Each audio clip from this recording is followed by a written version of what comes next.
다음 주가 우리 이제 최대 명절이라 할 수 있는 명절 중에 하나인 설날이죠.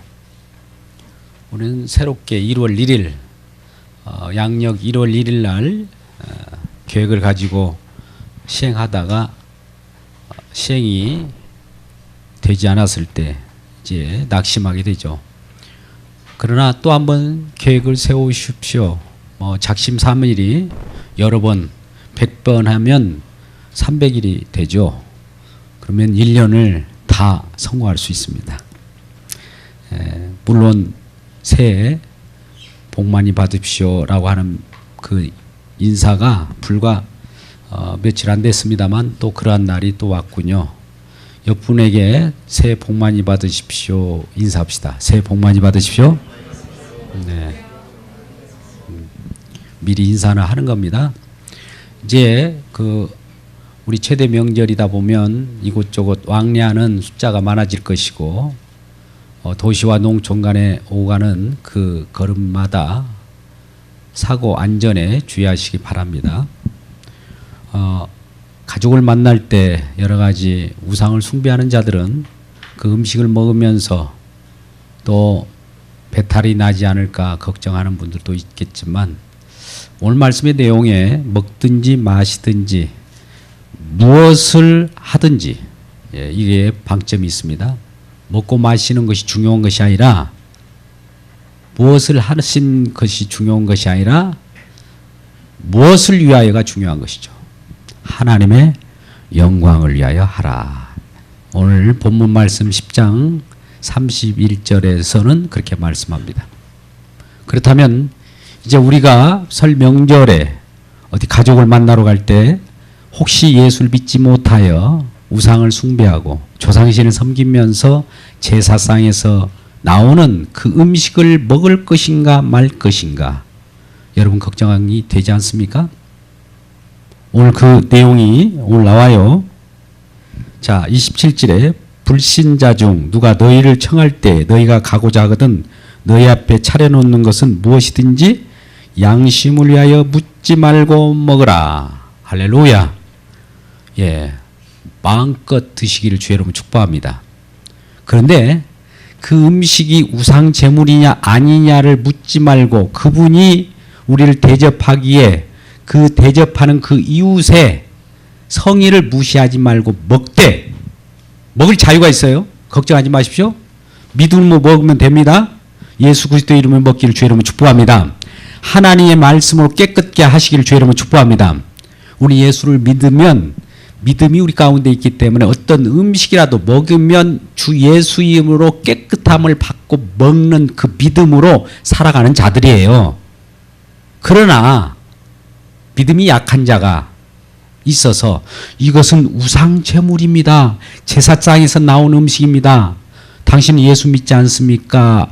그런데도 불구하고 드실 겁니까? 라고 옆에서 그런 자들이 생기면 먹고 싶어도 그분을 일으켜 세우기 위해서 연약한 자가 믿은 저와 여러분이 담대하게 먹는 것 때문에 그 믿음이 약한 자가 그 믿음에서 떠날까 그를 위하여 그를 한 사람을 더 얻기 위하여 먹고 싶어도 자유하게 먹고 싶어도 그것을 절제하라는 거예요.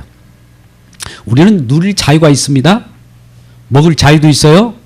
다 또 여기서 설교하는 저와 여러분 저도 목회자로서 싹스를 받고 설교도 할 수 있습니다. 그러나 하나님의 은혜가 크시기에 하나님 주신 것이 많기에 또 여러분들이 저를 생각할 때 싹스를 받고 설교를 하네 목회자가 그러면 안 돼 라고 하면서 믿음에 연약하여 떨어질까 싶으면 저는 그걸 받지 않습니다. 이게 오늘 말씀의 내용이에요. 자, 이제 우상 제물을 조상신을 섬기면서 이런 제사를 짓는 그런 명절 때 온갖 어떻게 보면 하나님 보시기에 경건치 못한 일들이 많이 벌어집니다. 그럼에도 불구하고 그 한 사람들을 우리가 얻기 위하여 때에 따라서는 그들이 대접한 음식을 그걸 묻지 마십시오. 묻는 순간 벌써 양심의 가책을 갖게 됩니다. 그러면 묻는 그 자체는 아직 내가 우상 제물에 대해서 정복할 수 있는 능력이 없기 때문에 묻는 거예요. 그러나 묻지 말고 과감하게 믿음으로 드시기를 주님으로 축복합니다. 예. 그렇다고 해서 나는 자유가 있어. 우상제물 내놔. 그렇게 하지 마십시오. 그냥 가서 그걸 따져 묻지 마시고 그냥 드시고, 설령 주변에서 저 사람 예수 믿는 사람인데 왜 그걸 먹으려고 하지? 라고 하면서 어떤 말이 언급이 있거들랑 그것은 절제를 하십시오. 이것이 바로 오늘 말씀의 내용입니다. 고린도 교회는 많은 우상들을 섬기는 자들이 있었어요. 우상을 섬기는 이유가 뭘까요? 그냥 우상 신을 위하여 그럴까요? 우상이라고 하는 것은 상대방 신을 통해서 내가 얻어낼 것을 얻기 위하여 섬기는 것이 우상 숭배입니다. 여러분, 탐심이라고 하는 걸 알죠? 욕심. 내 욕심을 위하여 뭔가를 빌고 소원하는 이 자체를 우상 숭배라고 하는 거예요. 탐심은 우상 숭배. 그래서 우리도 하나님을 믿고 예수 그리스도를 우리 구주로 영접하며 그 섬긴다고 할 때 예수를 이용할 때도 이건 우상 숭배예요. 하나님을 이용하는 것이 우상 숭배입니다. 알라딘 램프처럼 돈 나와라 뚝딱, 금 나와라 똑딱 하는 거, 이 자체는 그 자체가 어떻게 보면 야 대단한 것 같지만 우상 숭배를 하고 있는 거예요.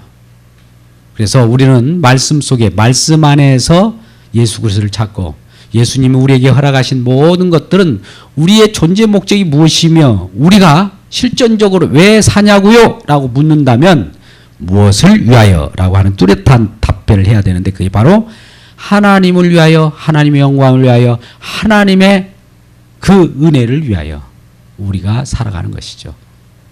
여러분, 우리는 누구나 목적 없이 이 땅에 나온 사람이 하나도 없어요. 하나님은 의미 없게 저와 여러분을 창조하지 않습니다.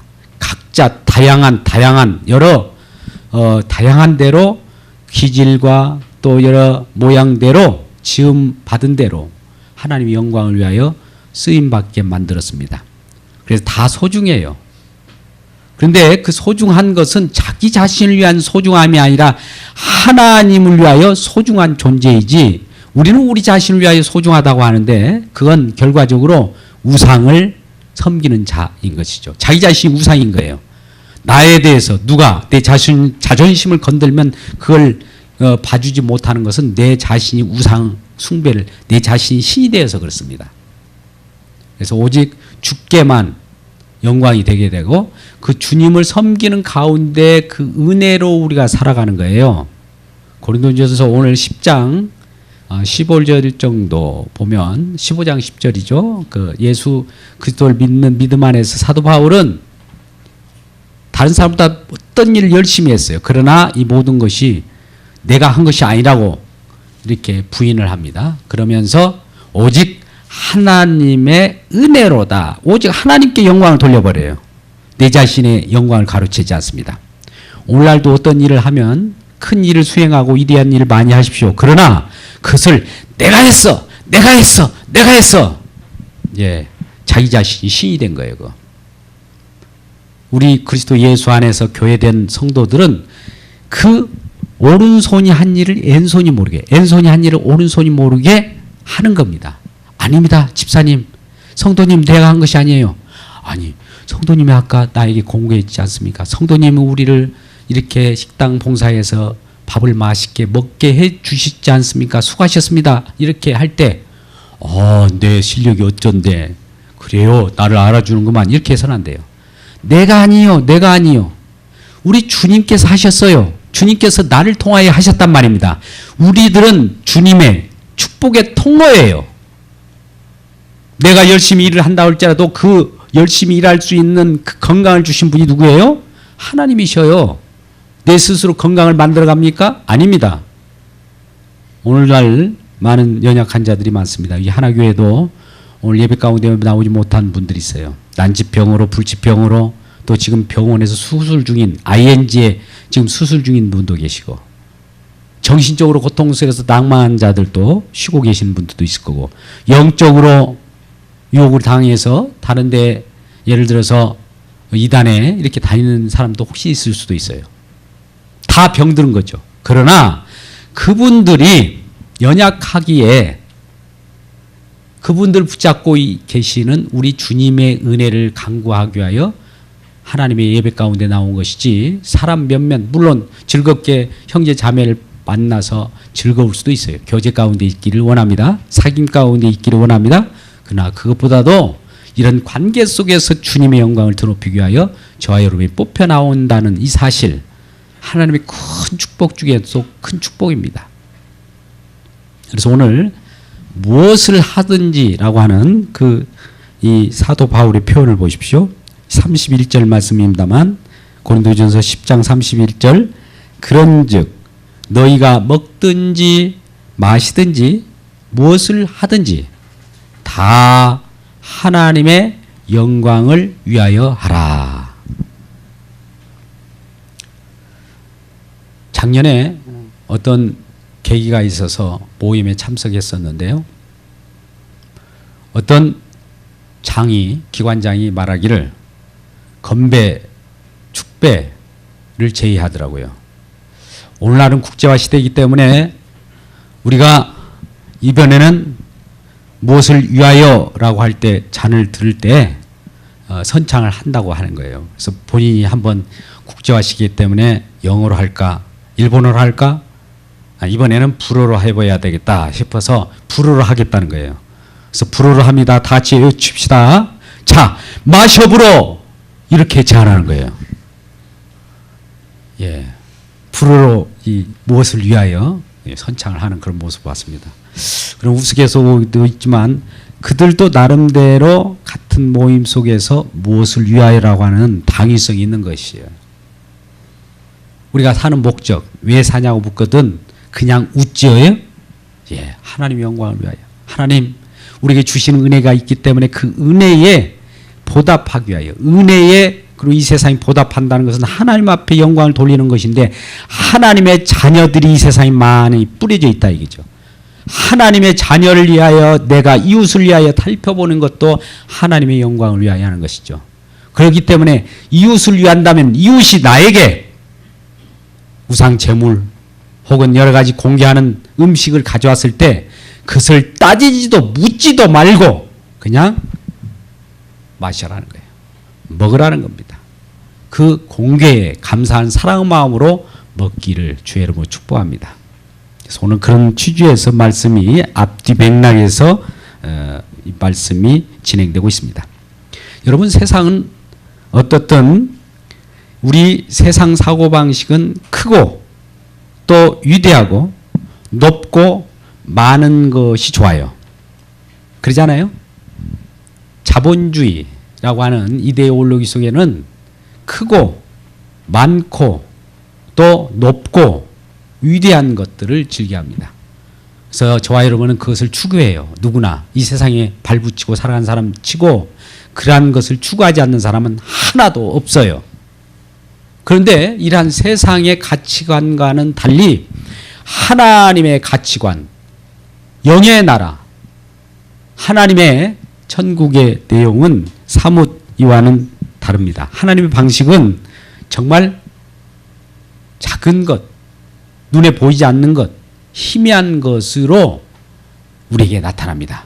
왜 그럴까요? 하나님은 세상 모든 권력을 가지고 호령하고 또 그것으로 말미암아 자기를 뽐내는 자를 부끄럽게 하고 세상에서 신음하고 억눌리고 또 핍박받는 자를 이렇게 세워서 지혜 있는 자를 지혜 없게 말고 미련한 자를 지혜롭게 만드는데 선수이기 때문입니다. 누가요? 하나님이. 그래서 하나님은 이 세상에 많은 사람들이 다 보일 수 있도록 나타나는 것이 아니라 보이지 않게 어떻게 보면 숨겨진 보화처럼 숨어 있어요. 그래서 하나님의 은혜를 받은 자는 그 숨겨진 곳을 가게 돼요. 어떻게 해요? 누가 그것을 숨겨놨다고요? 하나님이 숨겨놓고 그 숨겨진 보화를 발견하도록 하나님의 백성들을 그쪽으로 인도합니다. 그러면 우리들은 우연히 보화를 발견한 것처럼 봐요. 밭을 가려다가 보화가 묻혀 있어요. 몇 해 전에 5만 원권 지폐가 포크레인에 의해서 밭에서 이렇게 올라오는 모습을 봤잖아요. 밭에 감추인 보화입니까? 네, 세상 가치도 그 땅에 묻혀 있으면 큰 보화인데 진짜 하나님의 진주와 같은 보화는 이렇게 묻혀 있고 눈에 안 보여요. 다 가려져 있어요. 그런데 어느 날 가는 밭을 갈다가 발견해요. 근데 발견하는 순간 그것을 알아차려요. 근데 그것이 세상 사람들은 우연히 발견했다고 해요. 우연히 로또에 당첨됐다고 해요. 로또, 라따리, 랄라리가 났다고 그래요. 그런데 우연이라는 것이 있을 수 없어요. 하나님은 우연처럼 보이는 것을 가지고 필연적으로 그쪽으로 가게 해서 그것을 하나님의 백성들은 발견하게 합니다. 세상 사람들은 세상에 좋은 것을 발견하게 할 수는 있지만 하나님의 자녀들은 보이지 않는 것을 보이는 것처럼 발견하게 해요. 하나님의 천국입니다. 그래서 발견하게 할 때 눈을 열어서 발견하게 할 수 있게 눈을 열어주는 것이 바로 계시라고 하는 거예요. 계시의 영은 성령이에요. 성령이 우리 눈을 뜨게 해서 이전에 세상에 밝았던 눈을 감기게 하고 하늘 세계가 밝히 보이게 돼요. 그래서 이 하늘 세계를 밝히 본 사람들은 이 세상에 어떤 없어질 것을 보고 가치 있다 생각하지 않아요. 그것은 곧 있다가도 없어질, 손에 쥐었다가도 사라질 것이기 때문에 그렇게 큰 미련을 두지 않습니다. 잠시 활용했다가 누구에게 또 던져줘요. 근데 영원한 보화, 우리에게 없어지지 않는 그 약속, 생명, 천국의 백성, 시민권으로 살아가는 이것은 누구에게도 양보할 수 없는 거예요. 이것을 먼저 따놓고 그 외에는 덤으로 사는 겁니다. 그래서 저와 여러분 구해야 할 것은 그의 나라와 그의 의의를 먼저 구하십시오. 그리하면 이 모든 것을 내게 더하여 주시리라. 세상 것은 덤으로 우리에게 주어진 것이지 세상 것이 주가 되고 하나님의 나라 것이 객이 되면 안 돼요. 하나님 나라가 주가 되고 이 세상이 객이 돼야 되겠죠. 그래서 저와 여러분은 나그네라고 그래요. 객이라고 그래요. 이 세상에 살아가는 모든 삶은 객의 삶입니다. 이러한 객의 삶에 있어서 미련도 힘들고 어려울 때마다 주님을 바라보십시오. 더 좋은 본향을 향하여 달려갈 때 우리에겐 기쁨이 있는 거예요. 더 좋은 것을 우리에게 허락해 주신 하나님이 예비한 축복으로 우리를 반겨주실 것이기 때문입니다. 그 약속의 말씀이 성경 속에 그대로 지금 기록되어 있어서 저는 저와 여러분에게 함께 나누는 것이죠. 그런데 세상 신이 누굴까요? 사단이에요. 사단. 사단은 졸개들이 귀신이죠. 이들은 우리들을 하나님의 나라의 가치보다도 세상 가치에 우리가 눈에 고정되게 만들어요. 세상을 날마다 고정시켜서 집중하게 하면 세상이 크게 보여요. 그러면 하나님 나라는 안 보여요. 이게 사단의 전략입니다. 혹시 여러분들이 오늘 또 왜 바삐 이리저리 분주하게 또 시간에 쫓겨면서 살아가는 그 자체가 세상 것이라면 세상의 어떤 사고방식과 이데올로기에 사로잡혀 있음을 아셔야 됩니다. 먼저 알면 그 다음에는 해답이 나와요. 알지 못하고 깨닫지 못하기 때문에 이 백성은 어리석다고 그래요. 하나님을 알지 못한다고 그래요. 하나님을 알지 못한다는 것은 하나님께서 제시하시는 사고방식과 그의 나라를 구하지 않고 세상에 파묻혀 그것에 몰입하면서 그것이 전부인 양 살아가는 모든 자들에게 하나님은 이 땅을 칩니다. 이 땅을 흔들어요. 그러면 우리들은 놀라죠. 왜 우리를 흔들어 깨웁니까? 라고 할 때 하나님을 바라보게 돼요. 흔들어 깨우지 않으면 우리는 일어나지 못해요. 그래서 날마다 말씀으로 우리를 흔듭니다. 또 여러 가지 사건을 통하여 흔듭니다. 주변 사람들을 통하여 흔듭니다. 그럴 때마다 우리 주님을 바라보면 사는 길이요. 흔들 때 또 없어질 세상 거를 붙잡으면 그 흔들려서 세상이 사라질 때 같이 묻혀버린 겁니다. 영벌에 처하게 되는 것이죠. 이러한 세상으로부터 벗어나는 저와 여러분 되시기를 주의 이름으로 축복합니다. 우리 33절 보니까 이런 말씀이 있네요. 나와 같이 모든 일에 모든 사람을 기쁘게 하여 자기 유익을 구하지 아니하고 많은 사람의 유익을 구하는 그들로 구원을 받게 하라. 자, 유익을 주는 것은 뭡니까? 우리들에게 유익이 뭐예요? 유익은 세상 유익이 아니요. 하나님께서 주시는 구원, 하나님 주시는 은혜, 영원한 것들이 우리에게 밀려올 때 모든 일에 모든 사람을 기쁘게 한다라고 하는 거예요.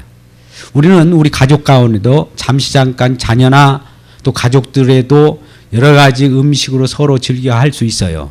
그러나 그 즐거움은 맛볼 때만 잠시 짜릿할 뿐이에요.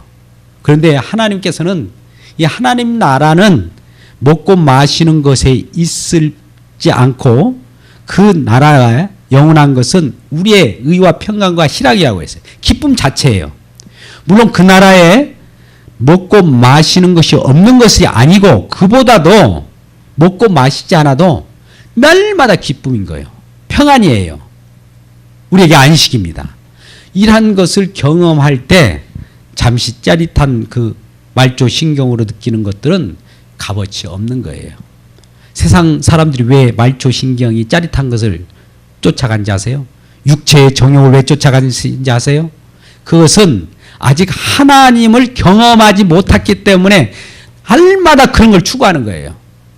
근데 여러분 추구한다고 해서 그것이 만족할 것 같습니까?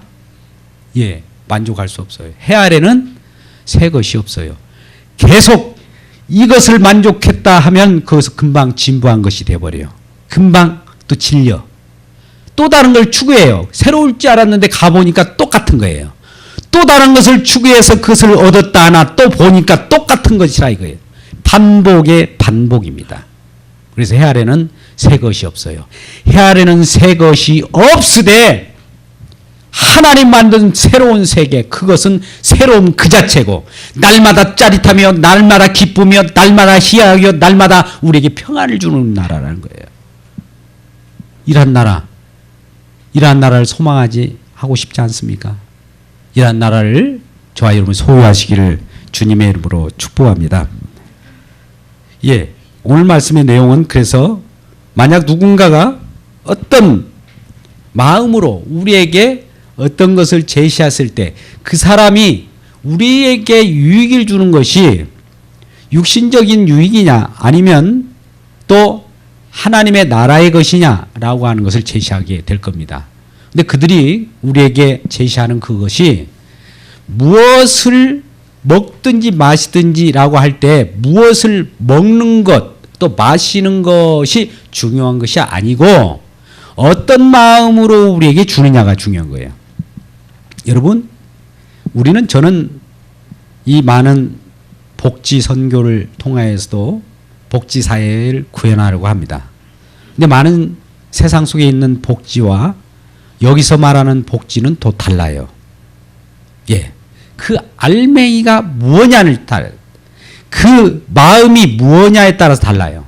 세상 사람들은 복지를 한다고 하면서 반대급부로 얻어내기 위해서 복지를 하는 사람도 있을 수 있어요.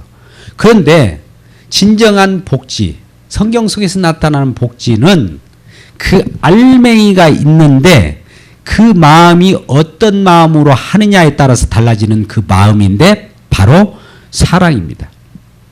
우리는 고린도전서 13장 3절 이하의 말씀 속에서 아무리 내가 구제를 많이 하고 내 몸을 불사르게 내어줄지라도 이것이 없으면 여러분께 이 네모가 없으면 아무것도 아니다. 네모가 무엇일까요? 자, 한번 읽어볼까요? 자, 13장 3절 마침 띄어지네요. 고맙습니다. 자, 같이 읽겠습니다. 시작. 내가 있는 모든 것으로 구제하고 또 내 몸을 불사르게 내줄지라도 무엇이 없으면 내게 아무 유익이 없느니라. 유익이 없는 것은 뭐예요? 그 알맹이가 없으면 유익이 없다는 거예요. 사랑, 그 마음에 사랑이 실려서 보내지 않는 사랑 없는 복지는 유익이 없는 거예요.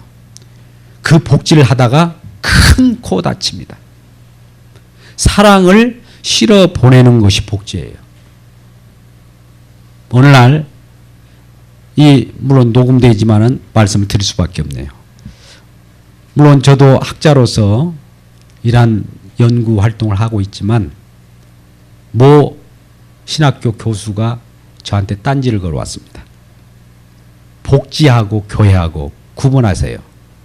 여러분, 이 말씀 어떻게 보면 복지는 복지고 교회는 교회다 이렇게 생각할 수 있는데요. 복지를 누가 하느냐, 주체가 누가 하느냐에 따라서 다른 거예요. 그 교수는 세상 복지를 생각했던 거예요.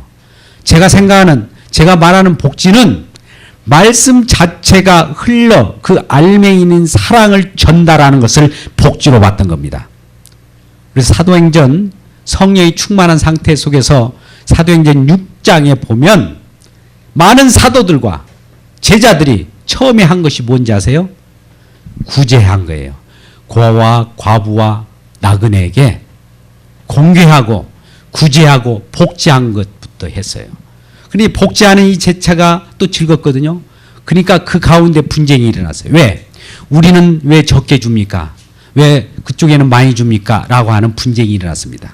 헬라파 유대인 과부들에게는 덜 적게 주고 히브리파 유대인에게는 더 많이 주고, 그러니까 이 밸런스가 맞지 않습니까? 라고 할 때 사도들이 결론적으로 결론하는 것은, 기도하면서 결론 내는 것은, 이러한 것들은 교회의 집사들에게 맡기자. 그리고 사도들은 말씀과 기도에 전적으로 힘쓰자라고 하는 내용이에요. 교회의 일꾼들, 집사, 성도들은 구제하는 것이 본연의 임무예요. 복지하는 것이 바로 하나님의 사랑을 전달하는 그 교회의 본분이라 이 말입니다. 그런데 교회와 이 구제를 구분한다고요? 분리한다고요? 그것은 세상 복지죠. 그래서 그 교수에게 이걸 전해라고 했어요. 그 후로 다른 대답이 없습니다. 우리는 말씀 가운데에서 일어나는 일들을 가지고 서로 나눠야지 세상 가치관을 가지고 하나님 말씀을 진단해서는 안 돼요. 잘 보십시오. 하나님이 기준이에요. 이 세상을 창조하시고 우리를 구원하신 그 절대자, 절대 기준이 상대적 기준을 평가하는 것이지, 상대 기준인 세상 가치관이 절대자인 예수 그리스도 하나님을 좌지우지할 수 있는 것은 아닙니다. 그래서 하나님 말씀이 기준이에요. 세상은 평가받아야 될 대상이에요. 하나님의 기준에 보면 세상은 지금 불살라야 말당한 거예요. 멸망당하야 말당한 곳이라 이게요. 왜요? 날마다 개혁하고 많은 사람이 더 좋은 세상을 만들자고 해도, 사랑을 실천해도, 선을 베풀어도 마냥 그게 그것이고, 또 인류 역사를 통해서 지금 기독교 역사가 2000년 이상이 됐는데 2000년 이상을 그렇게 노리겠으면 지금은 천국이 되어 있어야 할 거 아닙니까? 근데 2000년 전이나 지금이나 똑같단 말이죠. 똑같다는 것은 결국 심판을 대기하는 상태로 있는 거예요. 그래서 지금 마지막 종말의 시대라고 하는 거예요. 언제 불탈지 모릅니다. 그러니 이 땅에서 발을 내딛고 살아가는 모든 분들은 이러한 것에 너무 집착하지 말고 하나님의 나라, 그 속에 예수 그리스도를 바라볼 때 길이요 진리요 생명 되신 그분을 바라보면 예수님 하나님을 만난다고 그래요. 하나님 나라를 볼 수 있다고 해요. 그 길을 우리에게 내주신 그 분이 그 길을 한 길을 우리에게 주셨으니 바로 십자가의 길입니다. 그 길을 통하여 예수를 만나고 예수를 본 자는 하나님을 만난 것이라고 말씀합니다. 이런 속에서 오늘 무엇을 하든지 우리가 사는 목적, 왜 사냐고요? 라고 질문할 때 나는 주님의 영광을 위해 사신다. 먹고 마시는 것도 주여, 이 먹게 하신 것도 주님의 영광을 주님께서 주셨군요. 하나님 감사합니다. 또 직장에서 어떤 일을 큰 대박을 터뜨리는 일이 있을지라도 나의 유쾌함을 위하여 이것을 하는 것이 아니라 주님을 영광을 위하여 내가 어떻게 쓰임받기를 원합니다. 이렇게 고백할 때 하나님께서는 영광 받으시고, 그런즉 무엇을 하든지 무엇을 마시든지 우리 주님의 영광을 위한 충성된 종으로서 하나님께 귀히 여기는 저와 여러분 되시기를 주님의 이름으로 축복합니다.